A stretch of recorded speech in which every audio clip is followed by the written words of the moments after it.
So in this space, we have actually seen, right, for example, there's a lot of interest, right, in tokenizing bonds, in tokenizing certain traditional securities. So we call this the first bucket, whereby the DeFi concepts or the crypto concepts, like for example, AMMs, are being actually used, right, to apply to tokenize or digital securities. And in fact, we can see a lot of examples here from CBDC, with central banks, Project Mariana, Project Guardian, to private sector industry like HiQX, and and a lot of others actually. So this is where, right, the DeFi concepts is being applied to tokenize traditional DeFi.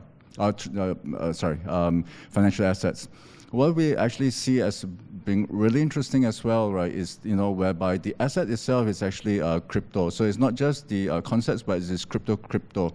So for example, tokenizing crypto. So the Societe Generale Forge and MakerDAO, whereby securities financing is actually being done, right, with tokenized covered bonds with DAI as the stablecoin. We think that that's really interesting.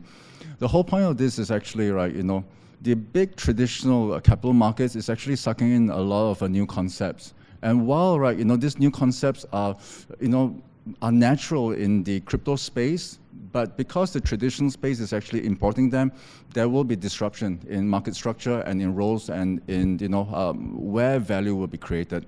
So this is where we are seeing, right, increasing, increasing crossover, and then increasingly new ways of doing things very quickly, right? Like for example, AMM.